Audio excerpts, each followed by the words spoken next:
Life in our house was going smoothly and quietly until a month ago, when the new neighbors arrived. They moved in unnoticed, and I didn't even see them move in.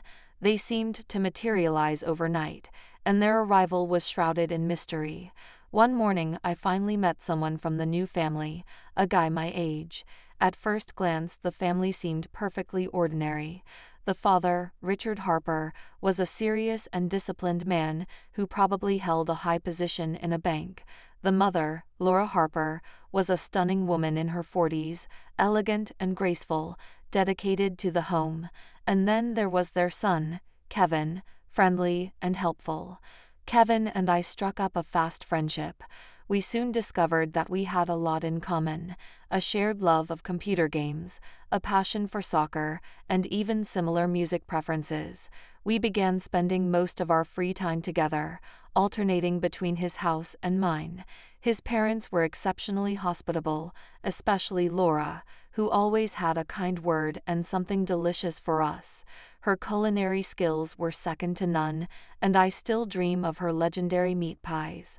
One day Kevin said, "Listen, it's my mom's birthday tomorrow. My parents have asked me to invite you to visit." The invitation was warm and sincere, so it was impossible to refuse.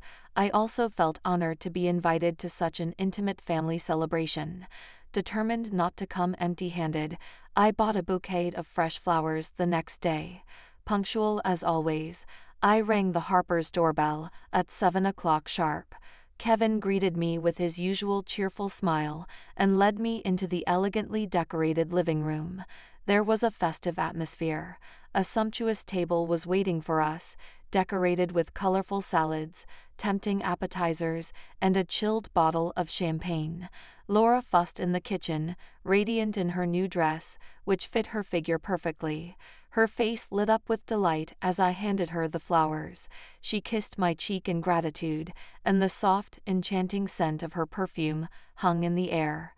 Richard, who was late for work, hadn't arrived yet, so the celebration began without him. Kevin put on some upbeat music, and we raised our glasses in a toast. Laura told funny anecdotes and laughed with an infectious energy that filled the room. Her laughter was a melody that brightened the evening and made everyone feel at ease.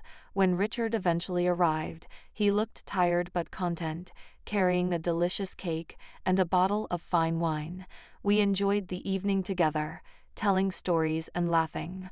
Around 11, Kevin excused himself, explaining that he had plans with a friend. Richard also had to leave on an emergency at work. I was about to leave too, but Laura gently asked if I could help her tidy up. As we were clearing the table, Laura accidentally spilled wine on her blouse. She apologized and returned a few minutes later in a silk robe, her hair cascading over her shoulders. The robe emphasized her figure, and she held herself with casual grace. She sat down next to me on the couch, pouring another glass of wine. Our conversation turned to a lighter and more personal topic, but there was an unspoken tension in the air that gave meaning to every word and movement. She leaned closer, and the warmth of her body was almost palpable. At one point, she reached up to get something from the top shelf, and her robe parted slightly, exposing her long, taut legs. I instinctively stood up to help her, and at that moment the heady scent of her perfume overwhelmed me, and I felt dizzy. I cannot remember the exact sequence of events that followed. I only remember the feel of her silky hair between my fingers and the electric warmth of her skin against mine. It was a surreal moment, a whirlwind of emotion, passion, and tenderness. After that evening, my visits to the Harper home became infrequent. Outwardly, Laura remained cheerful and warm when we crossed paths, but there were times when I caught her intense gaze, which seemed to hold 1,000 unspoken words. 2.5 years have passed since that night. My life had moved on. I had a girlfriend and a steady job.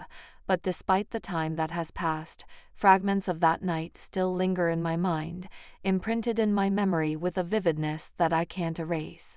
Some moments seem destined to stay with you forever, no matter how much you want them to.